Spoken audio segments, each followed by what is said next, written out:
For this reason, I quote, that we must therefore conduct a granular public participation exercise of this Constitution of Kenya Amendment Bill 2025, recognizing the need for comprehensive input beyond the initial call for written memoranda issued on March 15, 2025. Please note, the first reading happened in the month of March. The House Business Committee and the National Assembly General Legislative Caucus resolved to expand the public participation exercise significantly.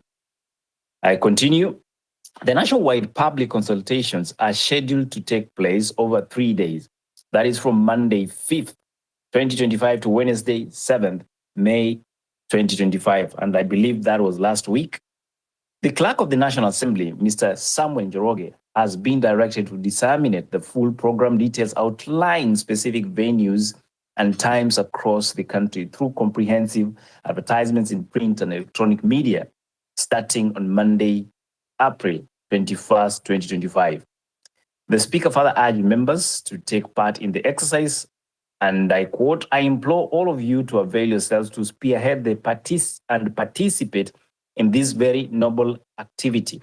Speaker Wetangula announced a Kamkunji, an informal consultative meeting scheduled for Tuesday, April 29, 2025. He stated, I also direct the clerk to organize a Kamkunji on where members will be appraised on the modalities of public participation exercise to be conducted in all counties and constituencies.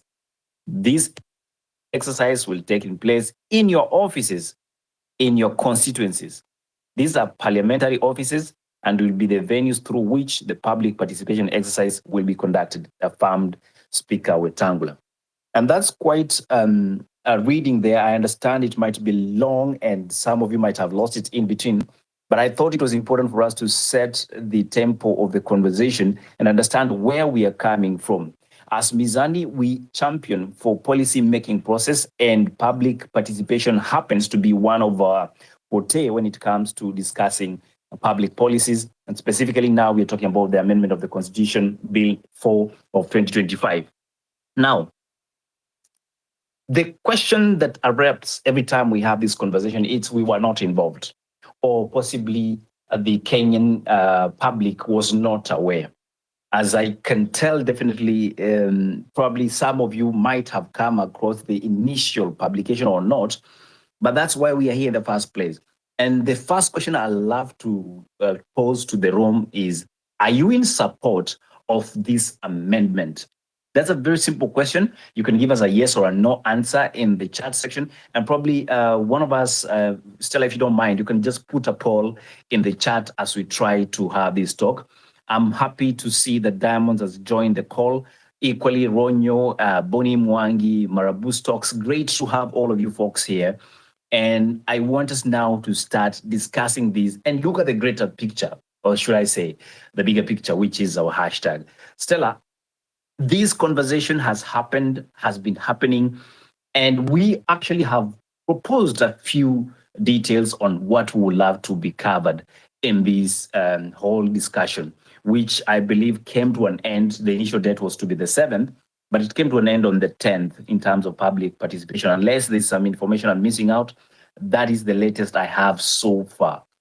I would love to first begin by asking you, Stella and Diamonds, did you participate in any way, or did you see this exercise in your constituencies? I welcome you, Stella, and good evening to you. How are you doing, Stella? Good evening, Eli, and thank you very much. So I did not participate in the public hearing, but I will definitely participate in the comments, writing of comments, because that we have until 10th June 2025, if I'm not wrong. And yes, I will participate in that particular manner. So just to start off and maybe to share my initial views, I remember very well there was a court ruling, a high court ruling that declared the NG-CDF Act of 2015 unconstitutional. And I believe two main factors were cited. And one of them was the fact that the Senate was not involved in the enactment of the act. And number two, there was an issue with what do we call it? The separation of powers. So I'm not sure this is the same thing we are talking about, because if we are to entrench this particular fund into the constitution, but there were illegalities that were mentioned earlier, were we not supposed to solve these issues first before we bring in the issue of entrenching the funds into the fund into the constitution? So that's one of the main issues I have, given that entrenching an act, or for example, an issue in the constitution, means that it becomes more difficult to challenge, to rip it off, or to actually just say we are not going ahead with this. And for me, that's an issue, given that you already had an issue or a constitutional issue with this particular fund. And I will talk about this because this is what we've been talking about most of the time, not focused more on the affirmative fund or even the Senate oversight, sorry. So for the NG-CDF, I have that one particular issue that we had a problem.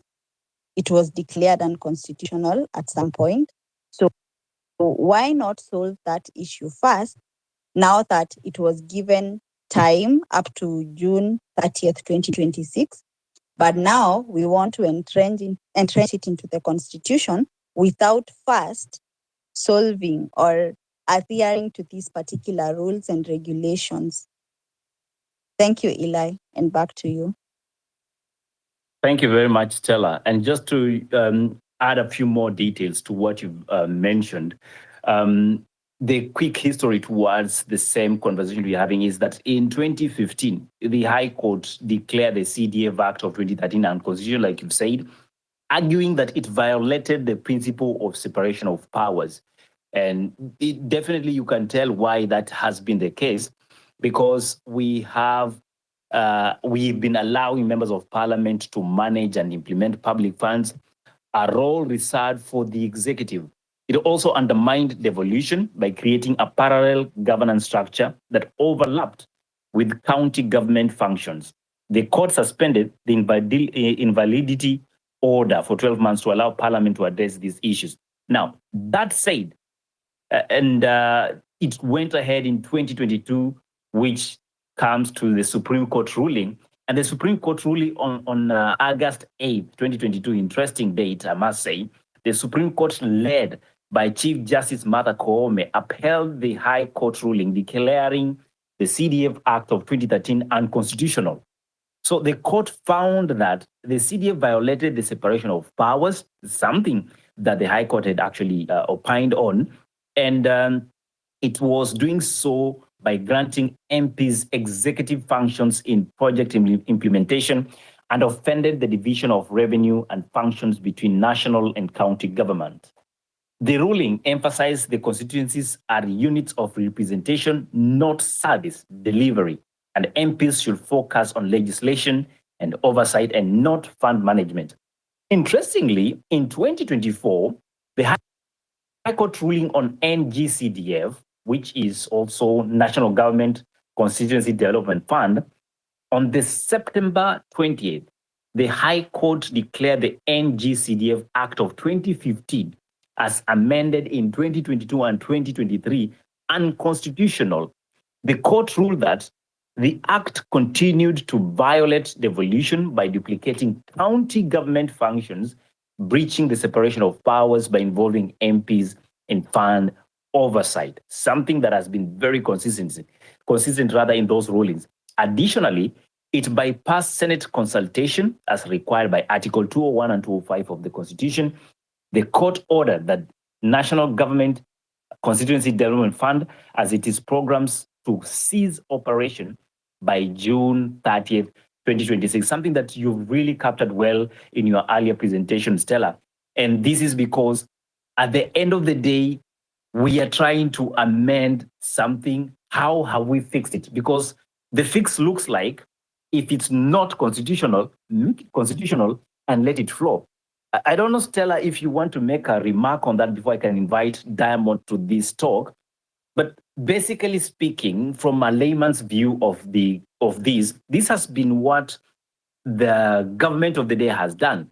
And it is almost synonymous in all issues that every time an issue is raised, the constitutionalism aspect of it becomes subject to question. So, Stella, I don't know from where you sit, what could be the reasons behind all these inconsistencies, especially with the aspect of policy process in this country? Stella. Thank you, Eli. You remember even after um, the ruling that the NG-CDF was unconstitutional, we had an issue of the High Court giving our MPs time to rectify. And I felt that maybe this is a way of always giving or bending the law in some form of way to enable unconstitutionalism to thrive in a country.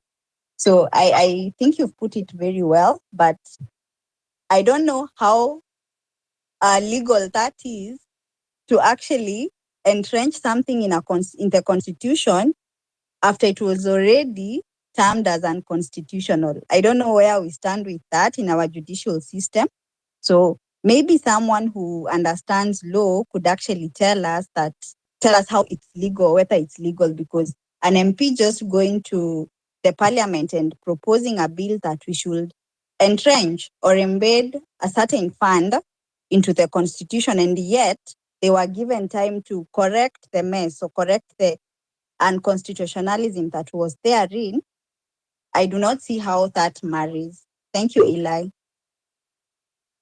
Thank you very much. And the beauty about this conversation is that the sponsor of the bill, Honorable Otende Amolo, happens to be a very intellectual individual when it comes to matters of law.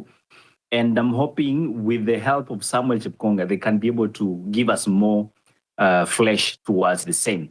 But that said, let's cross over to you, Diamonds, and we're looking at the public participation. The first question I asked to the team is, did you participate? Because this was supposed to be a national-wide exercise, including in your constituencies where most of you live in. Uliona kitu kama hiyo? And what did your MP tell you? I don't live in many constituencies, but I didn't participate. I didn't. I'll try and write. Kuna kuanga na ka-email hapo. I'll try and write it there, but do I even believe that they read those views? I don't.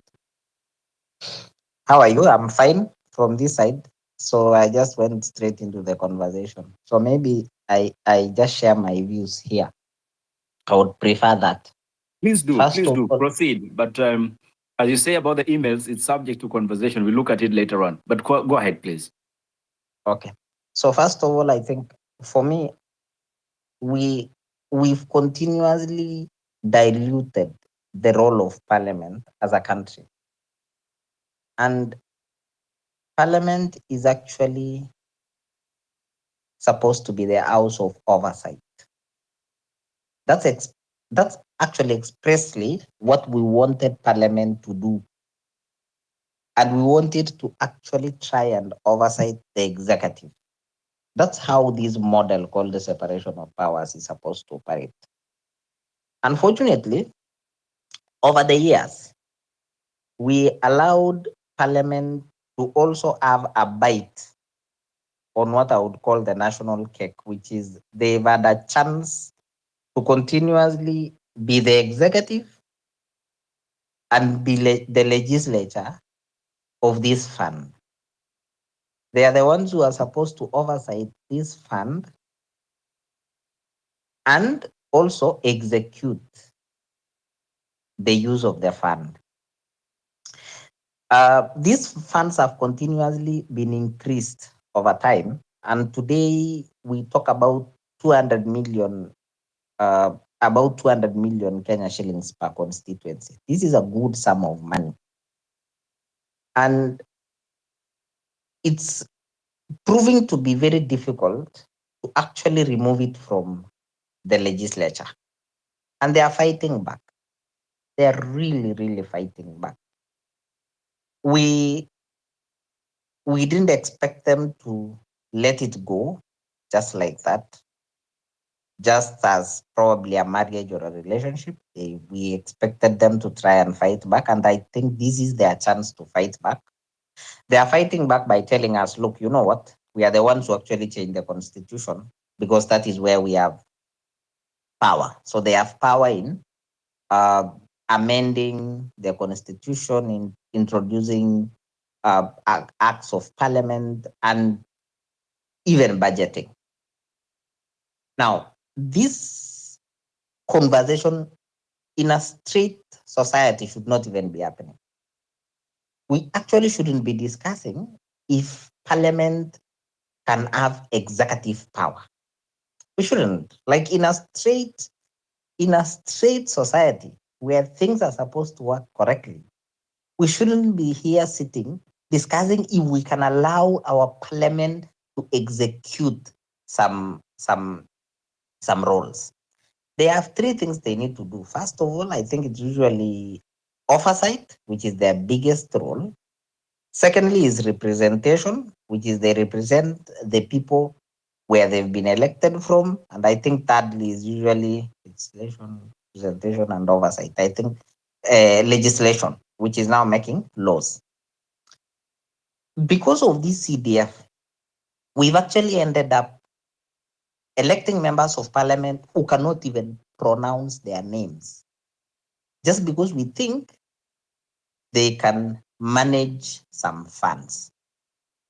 We have members of parliament who literally cannot read the oath of office. Jamaa anajikula hapo mdomo vibaya sana. He cannot basically say hi Eli Likuyani. He can't say that. That statement alone of saying his names, he can't even say that. Some of them cannot write, yet we actually expect them to make laws in this country. So I think our cancer lies around this fund. It's the same fund that today takes members of parliament to beg in State House. It's what makes them follow the president around. Some of them, in fact, some of them see the president more times in their roles than even their constituents. Kuna wenye wanaamkanga tu wakienda State House just because of this fund. If you see them, if you saw them about 3 weeks ago when there was a delay in the release of CDF funds,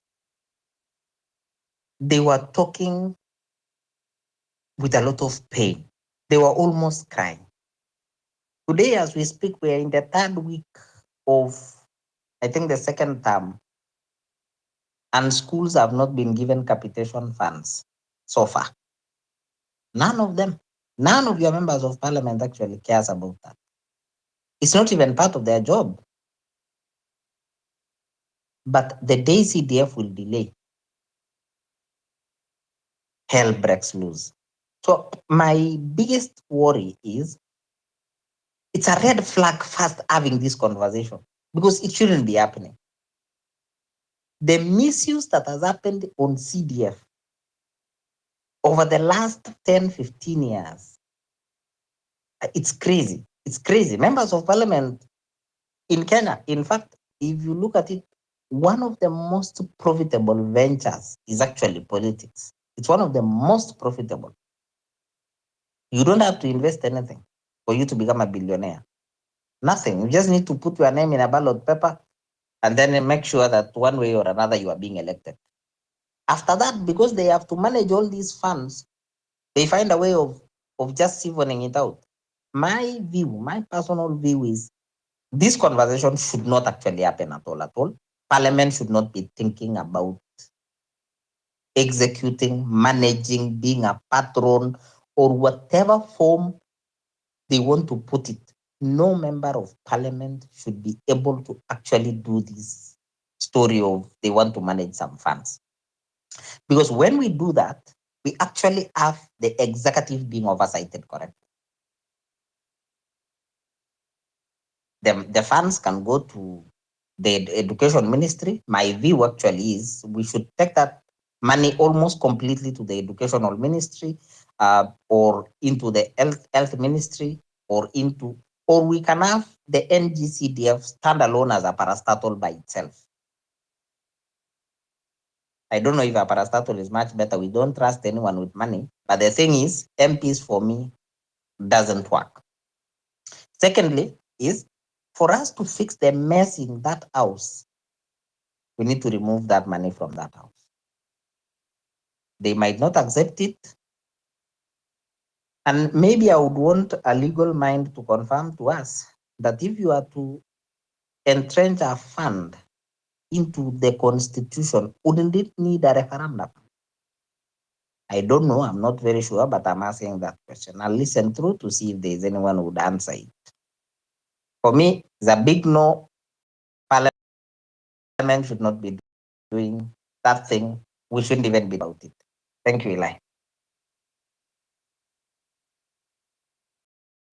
Thank you very much, Diamond. And you seem to have an issue with the role of Parliament against what will ordinarily look at their functions when you as a Mwananchi interact with them. So they have this role that they think they have, which include managing your funds, something that is not supposed to be part of their job. You also are questioning about referendum. And I know there are specific issues within I call it, within the constitution that will require referendums, but we'll look into that probably at a different level. But also just to reiterate, when this amendment of the constitution happens, definitely there will be some issues that will have to be interrogated, because one, it requires or may require what we will say extremely originating concerns from the public itself. There's a wording that actually comes with it by law. I don't want to mix myself up, but allow me to allow also those who are of legal mind to come through and help us. I think it's a simple majority or something majority. There's a wording towards that. Let me not mislead the audience. That said, thank you for your submission. I would love to welcome female Kenyan. And female Kenyan, there is issues that we are dealing with, or rather, we are trying to resolve, which include the public participation on the NG-CDF. There's also another one, probably you don't know about. It's called the National Government Affirmative Action Fund that needs to be put into legislation. And there's also some other thing they're trying to work around to ensure it's also legislated on and it's entrenched in the Constitution. First, I want to start by asking the same question I've asked all the panelists, which is, have you participated in this action of public participation? Because according to the communique from the Speaker's chamber, we were supposed to be involved in our specific constituencies to ensure that Kenyans within 3 days, they are able to give their public opinions or views on the bill number 4 of 2025 on constitutional amendment. Let's start with that, then give us your overview on the bill itself. Female Kenyan. Can you hear me? Yes, we can hear you loud and clear. Proceed, the mic is yours, and thank you for coming. My dad once told me that if you don't really clearly understand a matter, you let the experts speak, lest you speak and look like an idiot. Was about to do that, then I remembered your dad told you that. Anyhow, let me see if I can chime in on what I can say. So what I understand is, first of all, I have, since I'm currently not in Kenya, so I haven't had a chance to participate in any of those.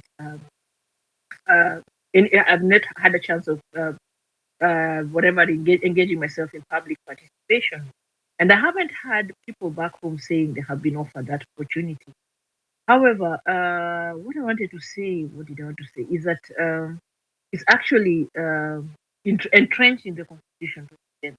Uh, there's an emphasis actually on public participation, and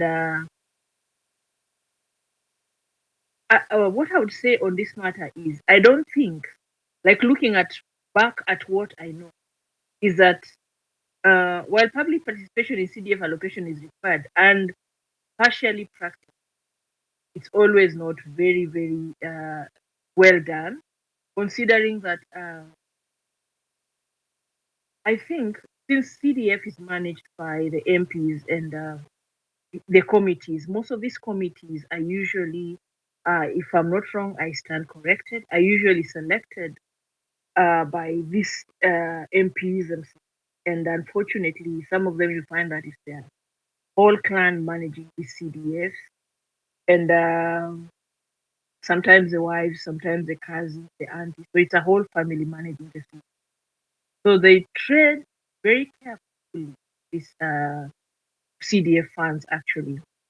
And then, so in return, what I hear is that they are usually these meetings need to take place so that the Wananchi also participate and give their views. But these meetings apparently are usually not very well advertised. So they're supposed to be advertised, I think, in barazas, and there's a representation of, I think, a portion of the youth, a portion of the women, a portion of the wazee, I think we call them nyumba kumi or whatever. But some of these things are not done very transparently. So could be there was public participation, but since it wasn't done very transparently, so I don't think many people have heard about. Heard about whatever was done. So my view on this is that having when I visit back and I have had a chance of participating, I mean, of interacting with some of the people in my village, and most of them being politicians on the ground. They are using the CDF funds as a sort of a bait, a carrot and a stick. If you don't do this, your child will not get CDF. I'm the one who decides who will get CDF funds. I know of an MP who is my mother's neighbor, who early in the morning has a line of people lined up as early as 6 a.m. at his place going to collect money, CDF. And people think that some people even don't know that they are even eligible for this CDF. It's ni kama wameenda kuomba. It's like the MP is doing them a favor. So I don't know. I don't even think. I think an independent person should be made to manage funds. But then considering the way as Kenyans we are also glutton, I don't even know what to say this far, because even if you put it in in somebody else's docket, it will still, these are funds that will still be managed, will still be used as bait, and they will still be misused by the same people. I think Kenyans, we are not to be trusted. Something needs to be done about our integrity and the way we handle money and money return. Having said what my dad told me, I beg to keep quiet. Thank you so much. Thank you very much. That is female Kenyan. And I appreciate the fact that you've been very open about the idea of your dad. I must thank him because there are someone who their dad never taught them well. They say things and then when Kenyans question, they say I was misquoted. They just appeared and said, everyone that was abducted has been returned. Can be sure about that. And I've promised they should never do and try such a thing again. So I'll be finding out probably from these families if some of their relatives who went missing and are dead will be returned to them. That said, let's stick to the matter of the night. We're looking at the public participation on NG-CDF, the GAF bill, which some of you might have come across and some of you not possibly come across. Maybe female Kenyan, you've said that some of these ideas are propagated in sort of some hiding rooms, such that it is a top secret. But what happens when the conversation is actually put on national platforms, such as the parliament itself, and on the website of the parliament, and Kenyans do close to no effort to follow through? Who then takes the blame? But I don't want to blame anybody. We're just trying to ask ourselves very critical questions on why we miss out on such opportunities to contribute to the well-being of this country. Marabou Stokes, I want to welcome you to the talk. As we come over, the basic question to everyone in the room was, have you participated in that public participation hearing, which Kenyans were expected to present their views on this proposed bill, on the Constitution Amendment Bill number 4 of 2025. Go ahead, sir. The mic is yours.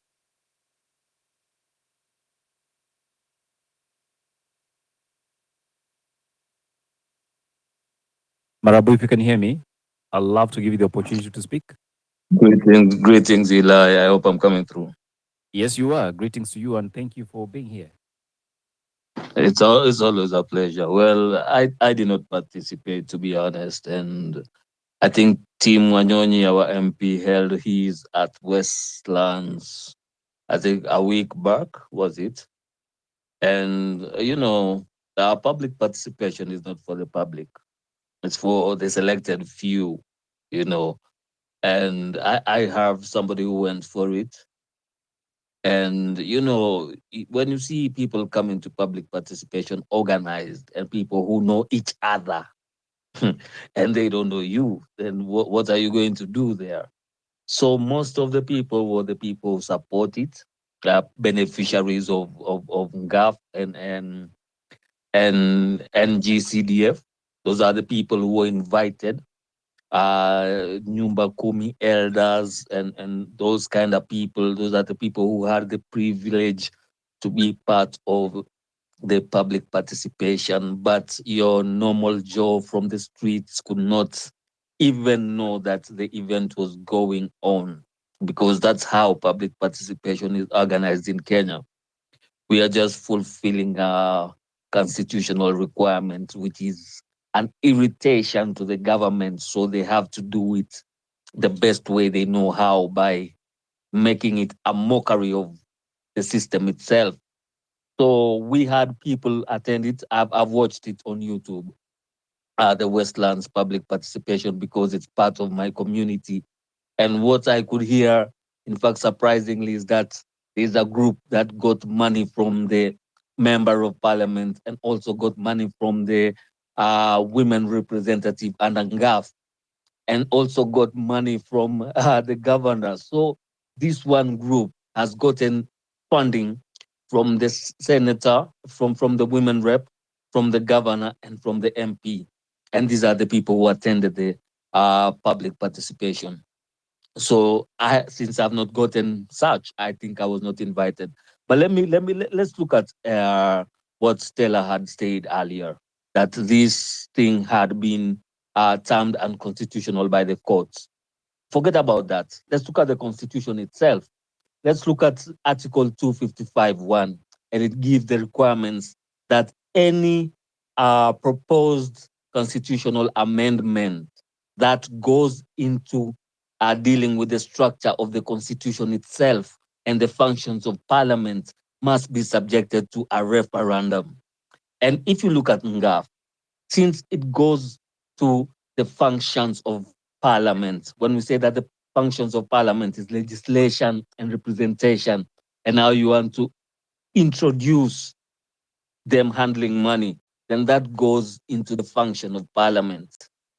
It also goes and says that if the thing that you want to amend goes to the heart of devolution, meaning that it will affect devolution, then it also has to be subjected to a referendum. And when we look at NGAF and NC-DF, it goes into the devolution issue, because now we have conflicting roles between the members of parliament and the county itself. So the least that we can do is not just public participation. That should be our start. The least what we expect is to have a referendum where the majority of Kenyans are going to be put for the question and asked if this should be part of the constitution. However, I would want to ask the question that Stella asked ab initio, that if the court has ruled something as unconstitutional, can the same be made constitutional by introducing it into the constitution? Because that is the Marabu, crux of the your issue. connection seems to be breaking off and on. Marabu, can you hear me? Am I coming through? Marabu, can you hear me? Yeah, you seem to be We can breaking hear on him, and off. I Eli. don't know if You're there is an you're issue the on your one line. with the problem. All right. And that should be me. I Marabu, am go the ahead. problem. Thank you. Yeah. Thank you for that. So what I was saying is, um, what we should be actually asking ourselves is if the court has ruled something unconstitutional, can it then be made constitutional by introducing it into the constitution? Because that is what our members of parliament are trying to do. And they are trying to do this by actually going and bribing the Senate. You see, they've introduced what is called a Senate Oversight Fund because they knew that the Senate was not going to agree to this. So they give them also a fund. So is this thing that has been made unconstitutional through the judiciary, can the parliament make something unconstitutional constitutional by just passing a law through a bill and amending the constitution itself? And I think this is what we should come and ask ourselves and call the scholars and ask ourselves if this is really possible, because that is the issue that we have right now. And if we don't deal with it right now, then we are going to have the same thing that is befalling Rigathi Gachagua. When you're told that, yes, you were ruled on unjustly, but it has been passed by events. So we do not have the luxury of saying that our public participation was done or not. What we want to know is, are we going to follow the constitution and have a referendum on this issue? And secondly, can this issue be made constitutional when it was ruled to be unconstitutional in the first place? Right? And lastly, the budgeting for NG-CDF, NGAF, and the Senate Oversight Fund that they want to bring, has it been factored in into our revenue and expenditures when we are budgeting for 2025, 2026? Because that is all we want to know for now. Such that before we start talking about these things, we want to know the legality of it. And the good thing about the Kenyan constitution is that it is so simple that you don't have to be a legalist to understand it. Any organist from the street can understand the constitution. You read it and apply it. So that is my problem with this GAF thing. I know some people will say that it has helped them, and it's true that it has helped some people. But the Kenyan government is not about helping some people, it is about helping everybody. Thank you very much for the time, and God bless, Mizan. Thank you very much. That is Marabus Talks. You are saying, how do we convert something that is illegal to become legal? I'm reminded that it is a house that legislates. So it is there that laws are made and broken. I don't know about what Parliament will say when you or I appear before it, but I can be very certain that they will make the laws. But the question is it in the spirit of decision? Because it goes beyond just the wording, the letter, if that's what I have to say. That said, I would love to give an opportunity to our new speakers, Ronyo and Wallace. And I also have Abdullah online. A lot has already been put out there, but what remains outstanding, Stella, you and I will agree, there is very little public participation.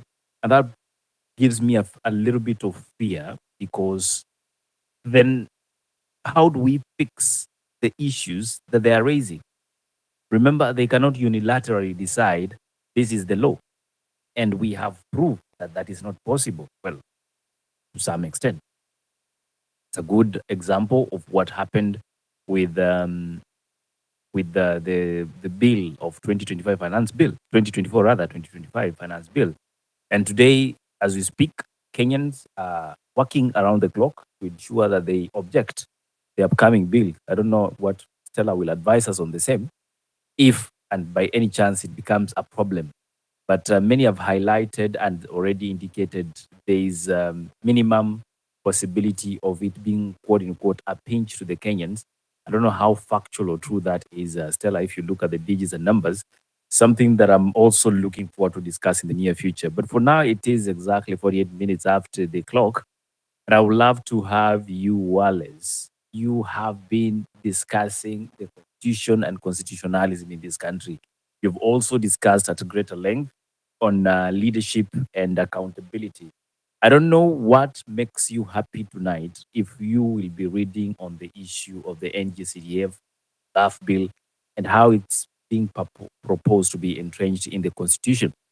And later on, I will also just bring up an excerpt of what Damos was asking in terms of what requires public participation in terms of referendums to happen. But the bigger question is also or lies within that specific question I've just raised. For the referendum to happen, there's a budget that goes to it. Is this exercise in futility? Question to advance later on. But for now, let's have you, Wallace. Good evening, sir. Good evening, Zalendo Ali, and all other was Zalendo in the space. Good to see you. It's been a while. And when it comes to NG-CDF and GAF, and even though something that was being proposed for the Senate, I think for their facilitation. Wallace, may I request you move a little bit closer to your mic? Especially for those who are on the listening panel, they might be struggling a lot to hear you, your submission. Go ahead. Am I clearer now? Fair enough. Okay, I wish it would have been louder, but go ahead. If it gives me problems, I'll step down. And no, the mic is clear, but you're quite low. I think you have okay. less decibels on it. Yeah, so anyway, the whole goal has been to entrench something in the constitution that now the president can use as a leverage to untwist the parliament, the legislature, the Senate, and anybody he needs to untwist whenever he needs them to do him favors, especially when it comes to voting and passing stuff. So at the end of the day, while things are very good on paper for Kenya, our constitution is lovely, and some of these things which were already budgeted for, as far as I believe, they don't need to be in the constitution. I mean, I've been in enough spaces where enough people have reflected on that. These are not things that need to be in the constitution. So the question becomes, why are they being insisted on? One of them being that untwisting, but second also, that the process of going through a referendum and all these processes is going to be an opportunity for them to make money, including the public participation process. And worst of all, these public participation processes are a sham in the sense that, as you've just heard our brother Marubu Zalendo say, you go there by invite only.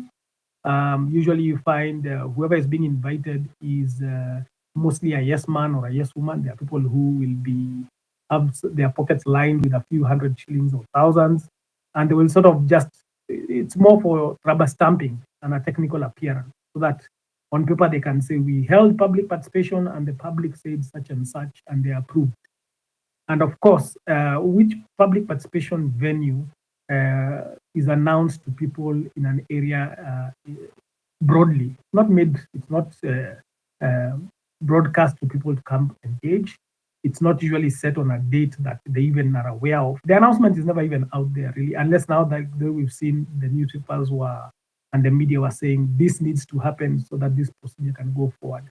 But the actual event is shrouded, and it is, you will be outnumbered. As you had Maribu saying, you show up, you realize the rest of the crowd, people seem to know each other. They seem to have come maybe even in the same bus, facilitated. And even if you were to try and disagree with anything, you'll be easily outnumbered.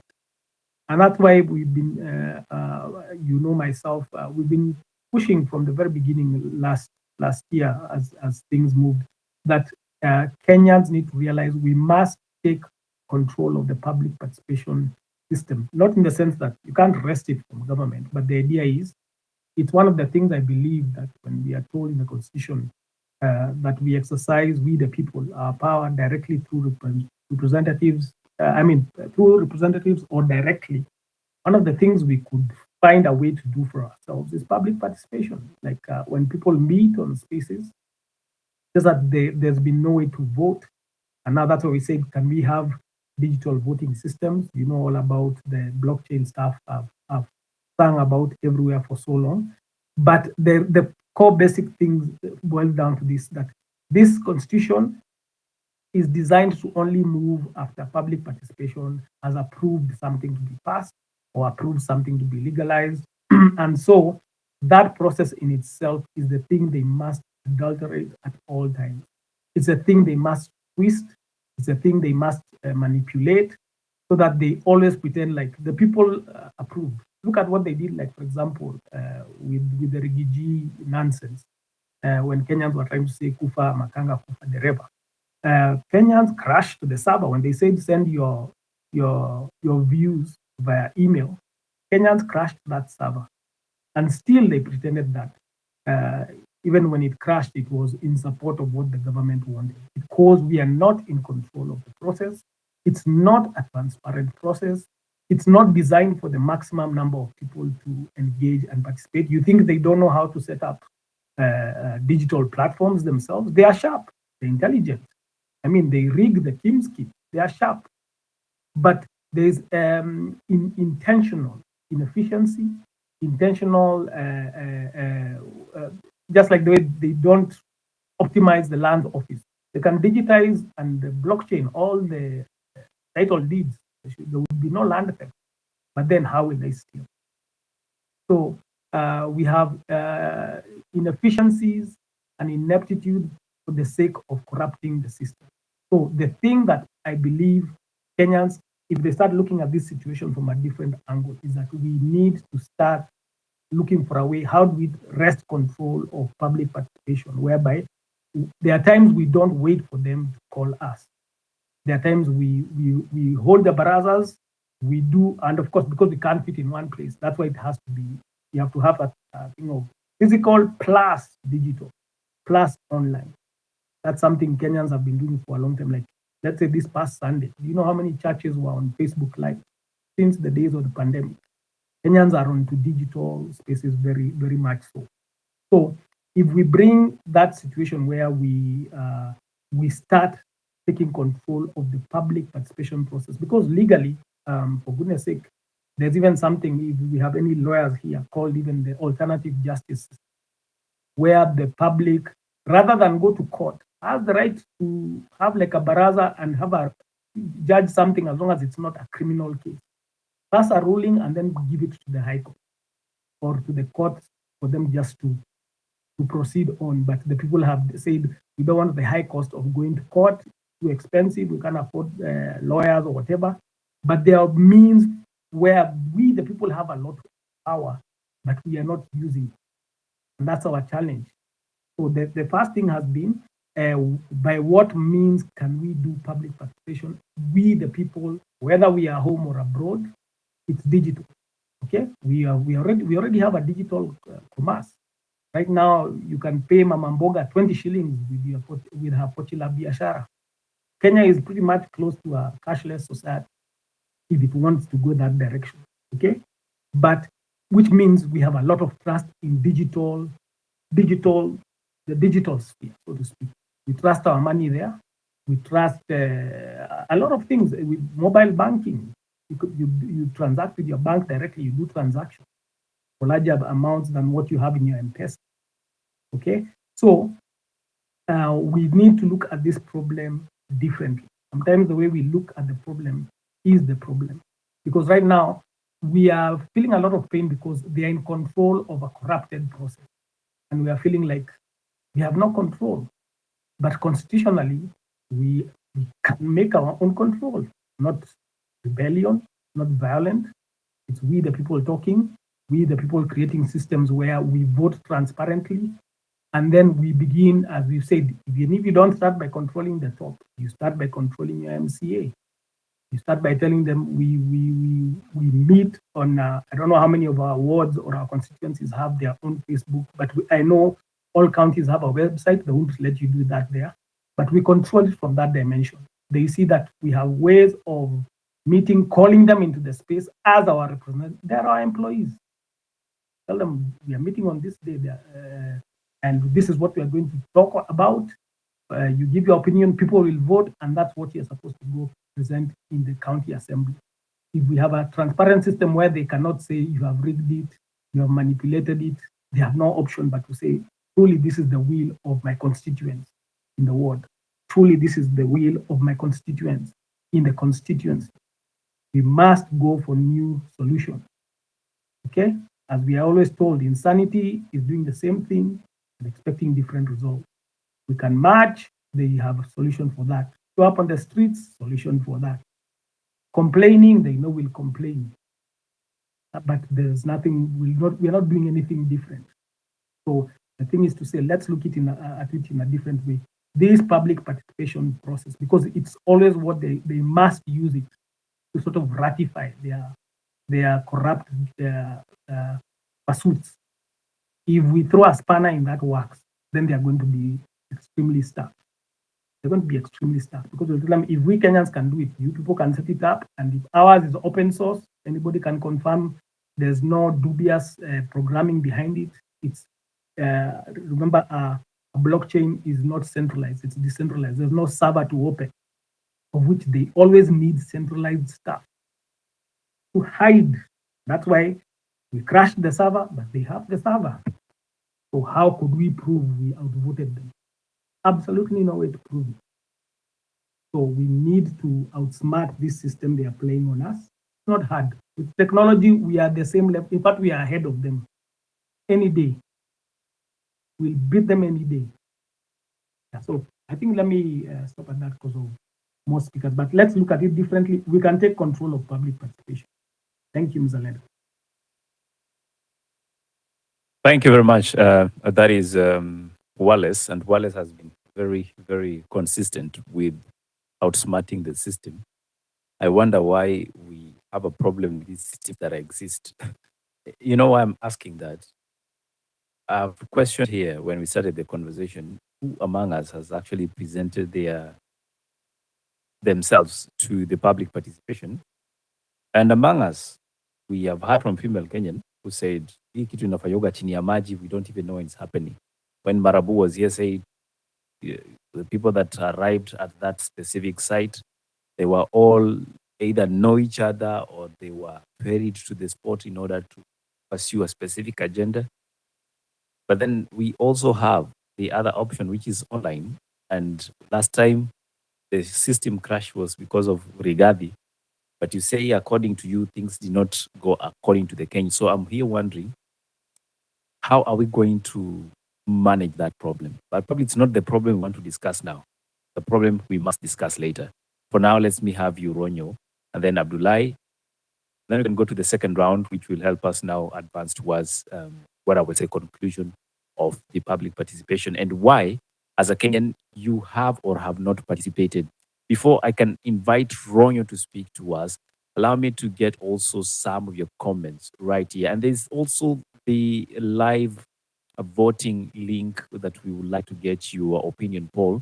It's a yes and a no answer or question. Please do vote. Let us know what you think, because we are more than those votes that I'm seeing there. Probably this is the first online exercise voting that will be free and fair, and that will make Wallace very happy. That said, I want to read and comment from Lies Give Me. That is rage in my eyes. I don't know why you have rage. Is it because of the June 25th? We'll find out. Great job you do. Big up and looking forward to the conversation today. Thank you very much. We appreciate. Vincent Kagongo says, that is Kagongo rather, I think public participation was biased and centered on interests of members of parliament. Nothing like public participation. Interesting. Commentator here is giving us a great outline and says, here's a basic breakdown of scattered education funding and how it can be consolidated into a single fund under the Ministry of Education to fund free education. There's the HELP, NGAF, there's NG-CDF, President's Bursary, County Government's Bursary, University Fund, and the figures are there. They are quite a number of figures. The only person who knows how to explain them better is Diamonds. He can tell you what a billion can do for you. Thank you for that report, commentator. We want to look at Oletunda, who says the public participations are stage managed using Wazee wa Mtaa and Yumakumi, who sign the attendance registration or register and get paid 200 each. How many of you have been paid in the past? We can also share your ideas and your experiences. Please, let's not speak vague. Let's go to Hague. Remember that. Ronyo, good evening to you, sir. How are you doing? Fine, Eli, unanisikia? Nakusikia vizuri sana Ronyo. Umetuletea ripoti gani kutoka kule kwa Masai? Ripoti iko. Ripoti iko. Did you have a Depends. public participation in Manyatas ama hiyo vitu Ah, mlivunja vunja? hiyo public participation wachana naye bana. Hiyo hakuna kitu kama public participation. Kenya ni comedy, unajua? Kenya ni comedy ni crime scene tu hapo. Like unajua hii NG-CDF, unless you kill all members of parliament they will not let it go, kwa sababu hii ni kama ile when you do all your budget and all ile ka side nini ile side cash ile unakuanga naye ya kwenda kusumbua vijana pale hivi ama kwenda kuhang around with your boys. Hii sasa hii ni pocket money ya hawa jamaa. Hii ndio this is what they actually go mess around with their girlfriends and all that and their boyfriends, no, and then also part of it play a lot big role in their campaign, kwa sababu hii utakutanga most of them they appoint one member of their family ndia ako kwa hiyo ofisi, and then they always know actually it doesn't benefit the people that really needs that money. What they always do is that if they always know the big families that has a huge number of votes, okay, if your family mko wengi, and of course most of the families kuna kuanga na ule kingpin wa familia, so that one huyo ndio anaendanga anachukua majina ya anasema tuko na vijana 5 kwa high school, tuko na hapa, so they take names and then they go negotiate on the behalf of family. So this is hii ni kitu ambayo it's also it plays a lot in their politics and their re-election and all that, and to consolidate their power in the constituency and all that. So this one, they will, unless you kill them, they will not let it go. So it is not public participation. They will do anything to just bring the numbers, bring the people, bring anything, and then as long as they fulfill that constitutional mandate or tulifanya public participation, and now it's okay, or majority they are saying it's okay to remain with the MPs and all that, because this is what they feed on. Hii ndio huwa wanashughulikia naye all the other thing, all their extracurricular activity.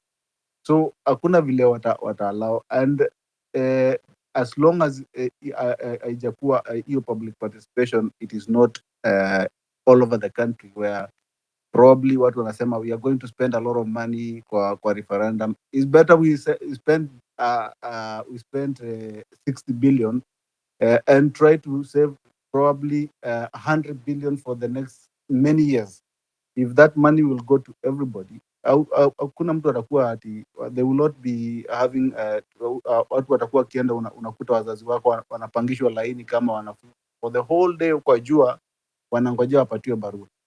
So there are some of the things that people need to sit down and correct, because hii ni ujuaji. You find member of parliament ati anaita watu wote, wazazi wenu wote, anawapark pale kwa kiwanja, and they have to wait for him to akuja wakati atakuwa available aanze kuhand over this wewe unapatiwa 5,000 and all that. Ni drama. Why don't they take this money kwa shule na so that they avoid this, because even the members of parliament they are doing the wrong thing. Yani umeajiriwa for something different and then you are doing something different, but this probably whoever came with it, I don't know if it is Kibaki, if somebody might correct me, hii ni part of it to make sure the members of parliament they are kept in check and they will do whatever the executive does. So saa hizi mzee anasema hii iondolewe, so probably anaitwa pale na kaongo, anaambiwa nyamaza bwana, hii ndio inatufanyanga hawa jamaa watusikie. So letting go of this one, it will be a fight that it will involve everybody as a whole country.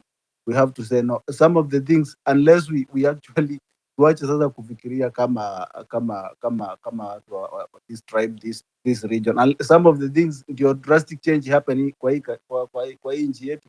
We have to really unite like never before. We unite and say some of the things tuseme hapana. Anyway, Bishop Eli, barikiwa sana. Thank you. Thank you very much, Ronyo. And I appreciate your submission in terms of these monies looking as though it's what female Kenyan said earlier on, a carrot and a stick kind of a playbook that is happening. And if the president decides he wants to deal away with it, he's told, no. Nyinyi hamwezi gusa hii kwa sababu hapa ndio tunapata numbers. You know, like some of us who are doing content that is on public engagement and education, we are looking for numbers.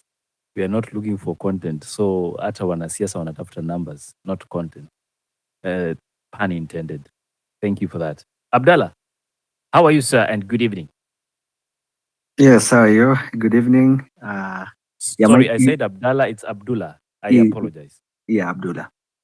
Yes, thank you so much for the opportunity to speak. And about public participation and CDF. I see so many people say that it has helped in one way or another, but whether it has been helpful or not, CDF is unconstitutional, because I think the framework of the constitution were very clear on what should you expect from an MP or a legislature, from the national government, or from the county government. And I think the MP, as we always say it should be legislature, oversight, and representation, full stop. So I do not know why they are so much into CDF and why they think they should manage it. So on public participation, I do not know, but I do not think there was any public participation that happened. One, if you need to do a public participation for a sensitive issue like CDF, you cannot announce public participation on a Saturday, that was on May 3rd, for it to begin on Monday 5th for a sensitive issue like that. And the Constitution says clearly that it is not public participation, it should be meaningful public participation that should involve youth, should involve people living with disability. So I don't know how they made it. I don't know how they made it there. So I think we can as well say that they just called the people they know to come there. The other thing that I even think the lawyers and I think people can go to court for this to find it illegal. I do not think it is okay for MPs to organize a public participation for a sensitive issue that is directly affecting them. That is a conflict of interest. You cannot have an MP that has already decided his own way. Most of these MPs have come out clearly to say that this thing should remain. And they are still carrying out the public participation. So how are you going to have a public participation for something that you already decided? So I think it is dead on arrival. There was no public participation that happened. There was no. So we need an independent institution to do public participation. The MPs have already decided their own way. So I do not know whether it should even go to parliament, because these guys are impartial. They have already decided what they are going to do. The other thing is that it is not good to have politicians managing money and controlling money. And that's why the Constitution said that they should just be legislatures, representatives, and officers. One who is losing Abdullah. Yes. It's clear. It's very clear early today. You might have some audio. Abdullah is clear. Yes. Yeah, thank you. So you cannot have the same person who should be doing oversight managing public funds. You know, politicians are people who have their political interest. That's why with this CDF comes favoritism, where politicians always have their own strongholds and areas which the opponents have strongholds. So with CDF, you find that these areas that most of these MPs or most of these leaders are not voted in, they do not get developed. And this in the same constituency, the same politician can become an MP for 20 years. So you'll find a place that does not have development for 20 years. The only crime, they're always voting the other guy. So the constitution, even they had this thing in 2016, whether I don't know 2016 or 2015, whether they went to the parliament and discussed about it, and then there's an act about it. They said that that fund should be managed by an independent committee. But you find this independent committee, most of these guys are appointed by the MP on basis that they supported it. So most development go to those guys who campaign for them. So totally, CDF should be scrapped because it is not unconstitutional. And if there is any fund that should go to constituencies, then it should be an independent body that should be doing it. The other thing, lastly, if these politicians feel that they need to do development, then they should go to the executive. The executive has the president and the cabinet secretaries. In the county level, we have the governor and the CECs. Those are the guys who should be doing development. MPs should just be representing their constituencies. They should just be participating sometimes in these forums to air that there's a road somewhere that needs to be fixed. But it is not them to do it. They should, if an MP is not comfortable doing legislative work, is not comfortable doing an offsite work, and is not comfortable representing their own people, they should resign or they should not be elected again, because clearly it shows that they became legislatures without knowing their own job. So thank you. That's what the only thing I wanted to say. I yield back the mic.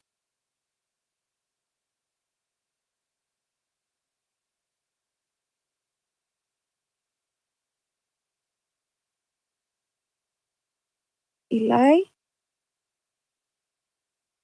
Stella, maybe? Eli amepotea. He had dropped so that he can pick up the mic again. I can see him in the forum.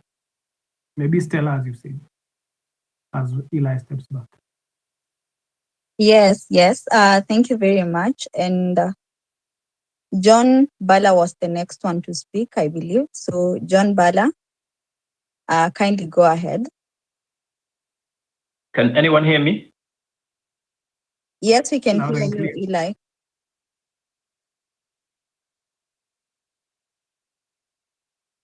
Hello, can you hear me? Yes, we can, Hello? John. Yes, we can. Go ahead. Yes. I hope you're doing okay, all of you. And I'm just happy to join the conversation midway. And I've had submissions being made from one end to the other. Now my question is, I think we've reached a point where we do not understand the functions of members in this government that we have in place. I'm not talking about the current regime. I'm talking about even the previous regime. You see, let us forget the public participation bit. Let us just step back and take a look at what has been happening in our country. I think things have been happening in a manner that we cannot describe as sane. We are doing things in an insane way, trying to justify things that cannot be justified. Number one, if we are to change the way things are, first of all, we need to understand the function of the members of parliament. As the previous person has said, the functions of the parliament have been outlined in the constitution, as well as the executive and the judiciary. But the problem is we do not have like an institution body, an independent body when it comes to delivery or execution of mandates. And I just want to concur with the speaker who has just left the mic, who said that the politicians should not be given the mandate of handling money. Because now, if we do that, it becomes a very lucrative business. Everyone is looking to loot, to get something. Because when you go to mashinani, people do not understand that education is their right. They think that if a member of parliament offers them bursary, which is a constitutional thing, is somehow helping them, is somehow assisting out, giving them money from his pocket, which is something which is absurd. And that is an issue that also that I would also like to touch on, because it touches perfectly on public participation. People have not been taught, and there is that lack of awareness that people need to be aware of. People need to understand the way things are happening. They need to understand their rights and prerogatives so that they can decide. And according to where I stand, or probably where I sit, I can see a few of us understand, or probably can grasp the magnitude of what we are talking about. Because when we say public participation, it is just a corrupt affair. And you can try to correct us, but the trust is gone. People do not believe that any process that is being done by the government is open to all individuals and is just. People believe that there is that hidden agenda in everything that the government is doing, including the public participation. And I would like to say, there's someone who said that these things are never raised. And now I've seen that there's that public opinion that you've just done on this digital platform. And people are voting. I've actually voted. And this one, I can say it's genuine because we are doing it here. But out there, when this thing is being planned by government officials, I kid you not, these things are not open. People are doing these things in order to benefit themselves. And no one is there to help the Kenyans. And that is why the members of parliament do not want anybody to talk about the CDF. These things that they're trying to force into the constitution are not going to help us as Kenyans. They're just avenues of collecting loot, avenues of trying to consolidate their power. And if you're not careful, we might not be able to achieve our goal as a nation in the near future, because even the current breed of leaders who are trying to come up, I think they've been assimilated into the same transition. And it is a sad reality that it might take us quite a long time before we realize the changes that we are looking for. Yes, the conversation has begun, and that is why we are here. But I still believe we have a lot to do, especially when it comes to trust and educating the masses, because that is where the problem is. You see, you cannot solve a problem that you do not know. You have to know there's a problem, accept, and then assist each other in deciphering what you're going to do about the problem. But when it comes to a situation whereby everyone thinks that they know something, and in real sense they know nothing, then we are making a very great mistake, because now we are here and we are speaking English, most of us. But do you know, majority of us are not that eloquent, and some who are not on this digital platform do not understand an ounce of what happens in this country. They believe what the politician tells them. So it's going to be very difficult But we have to find a way of educating these people. And I think there is a time we had this discussion. I believe last year, where we were talking about how we can we can create that self-awareness, how we can educate the masses, and as somehow the conversation kept going and going. We're still talking about the same thing here, but we need to find a solution because we keep talking about the same thing and we haven't deciphered the solution to the problem. So I think that education bit is very important. And number two, that issue where you still believe that you can trust these people, I think it is absurd. We just have to wake up and understand that the reality we are living in as a country is a reality which is mad. And we just need to wake up and decide enough is enough and help where we can as citizens, especially in educating the masses. And as much as we are trying to help, we also need members on this platform who are at least in a position to lead, to be on the forefront position, and we are going to support you. You see, we are not going to sit back and look at you and say, if anything happens to you, that we will be just comfortable. No, no, no. We are going to assist you. We are going to be there when you call us. So do not be afraid, Eli. There are some people who want to be leaders and people are genuine here. So if you want to go out there and do something for this country and you believe in yourself, then we are going to be behind you. So thank you for the opportunity. Let the next person speak. Thank you very much. That is Bala. It's great to have you here, and thank you for your submission. I do appreciate you sharing your ideas and your proposals on what needs to be fixed moving forward. Say we shouldn't be concentrating even on the idea of public participation.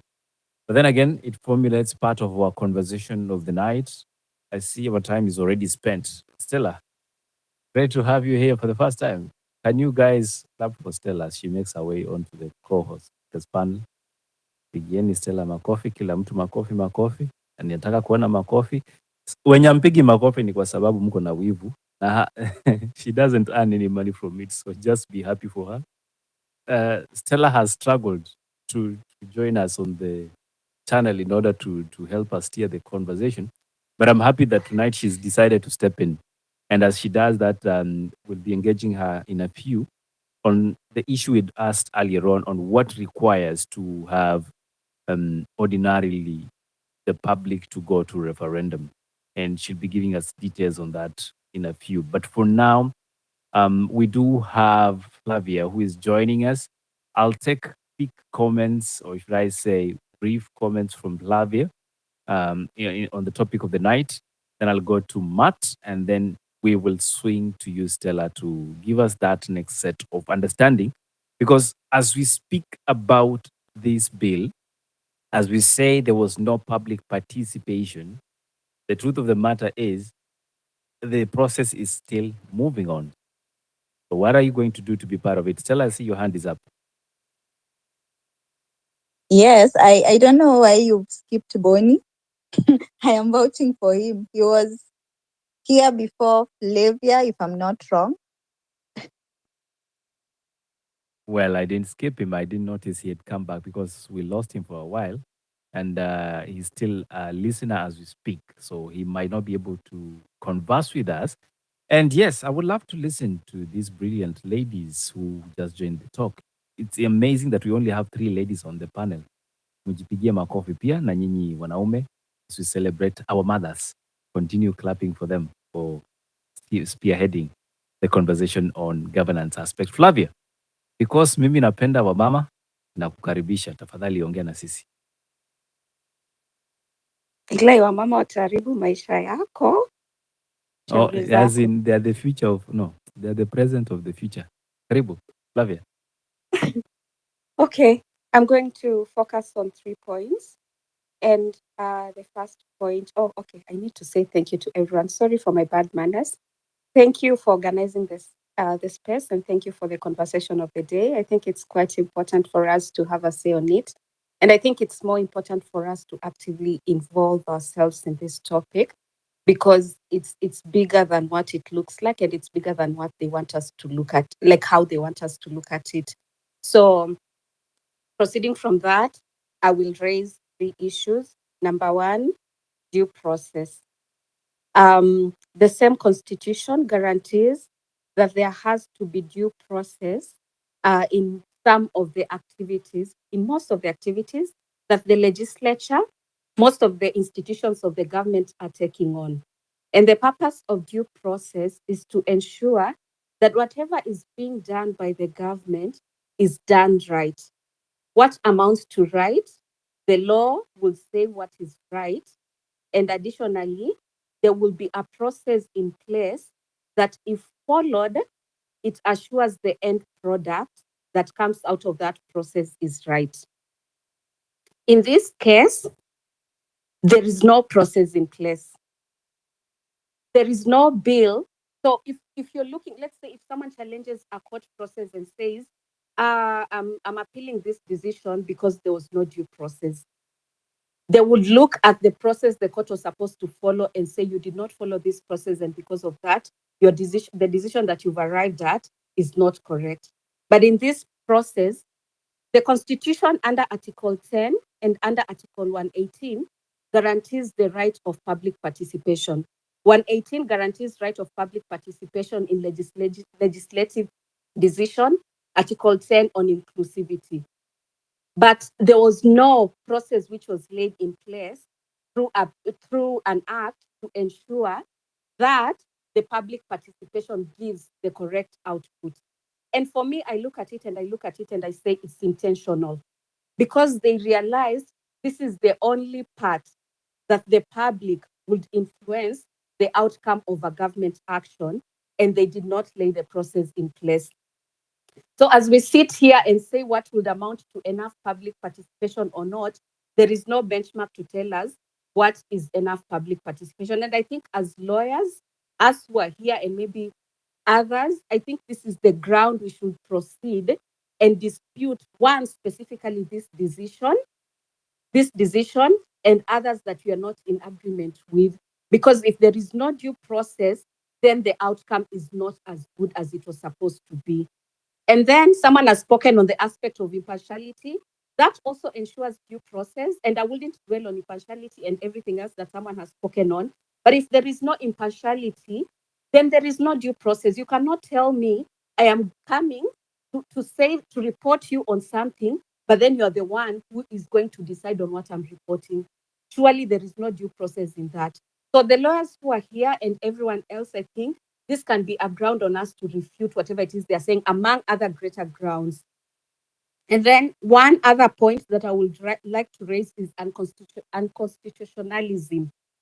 And one, people have already spoken on it. It's the court said that this is a duplication of roles. I wouldn't dwell on it. It's already been said. If the court says it's a duplication of role, that is it.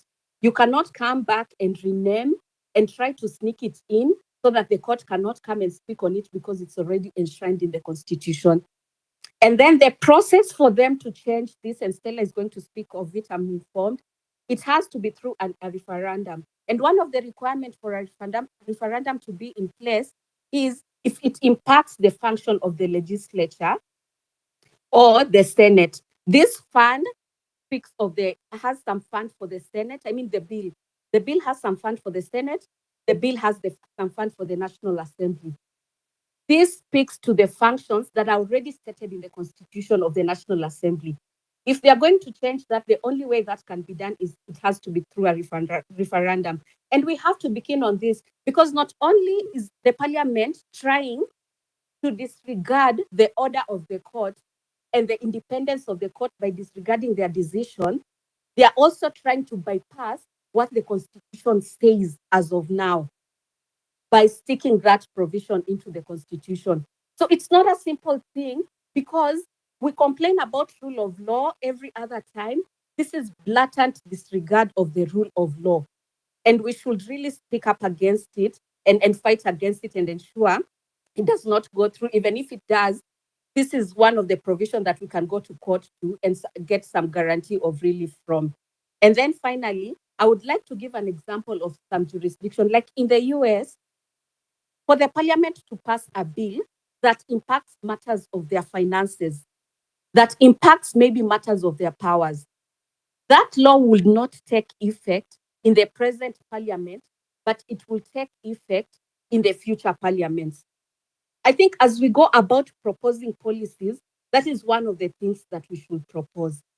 Because we've realized in this season, this parliament has increased their own salary. This parliament has given themselves mortgage.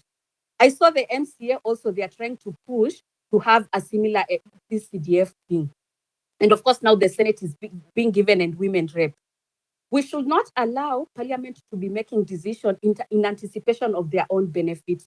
If we propose a policy that ensures that whatever law they pass, that it affects money and their benefits is implemented in future parliaments, people will have lesser incentive to pass such laws. So as we think about policies that we can propose, I would like to say that should be one of the policies that we can propose. And I learned at that, and I think for once I'm on time because I don't see Eli's hand. This is very personal, but thank you. Thank you very much. Great submissions there. Flavia always cracks me because she can be very serious and then she flips and makes my evening. Thank you for coming and giving us your perspective on the talk.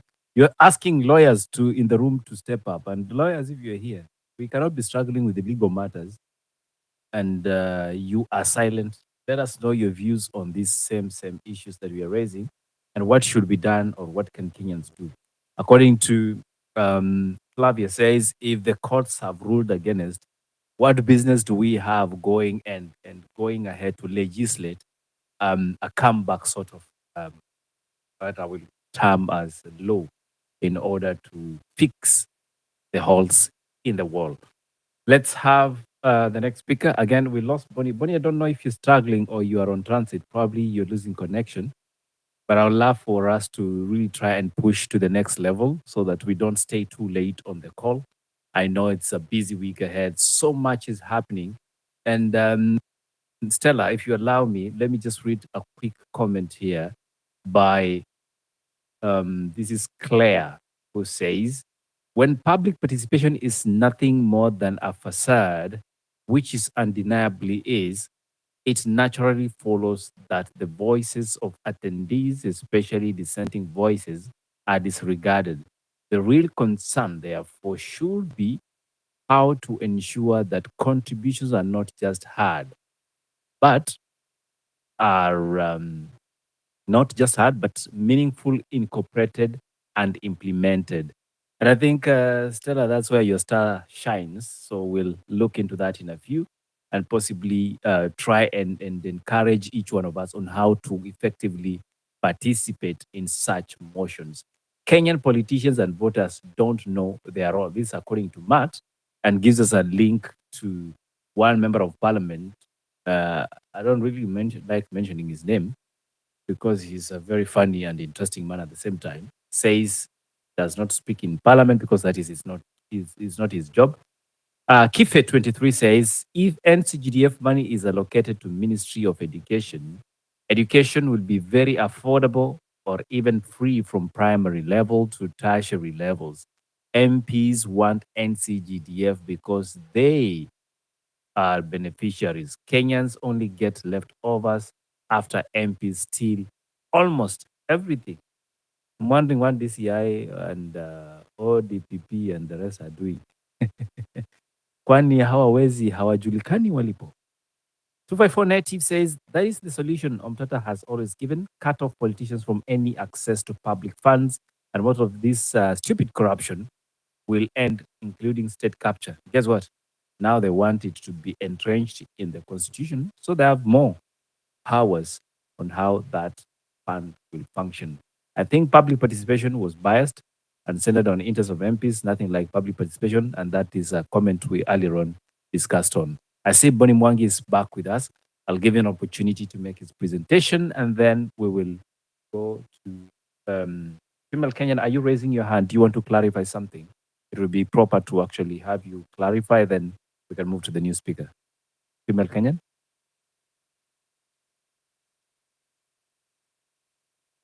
I just want to put it across. The analyst Stella put point down.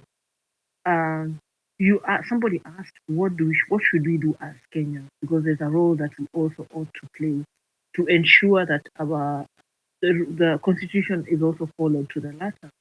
So in as much as we come to spaces and we talk about what's happening and what role can we also play to ensure that, as if the politicians tend to kuwa na mazoea. So if we don't talk about these issues and they do them, they will even continue doing more of the things that they are not supposed to do, because we are not stepping in and speaking about it.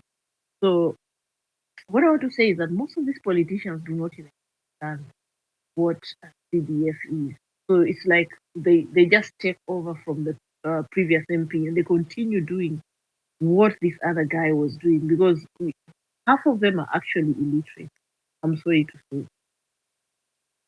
Ideally, leaders are supposed to be people who are considered cleverer than others, than people they are heading or leading. Sorry, but apparently ours, we tend to have more reasoning than them. So what do we do? Do we also, as individuals, just know how much CDF we have in our constituencies? Do we also understand when we receive this CDF and is it being used correctly? There's actually a government website, www, that you can, NG-CDF, that is actually tells us how much funds we have and how these funds are supposed to be distributed. The other thing is, as individuals, we should also attend these barazas and just try and demand for budgets. Tumefika wapi na budget yetu? How many children have received money in terms of school fees? Where's the other CDF money going to? And then actually try and just form this government watch groups, like watchdogs.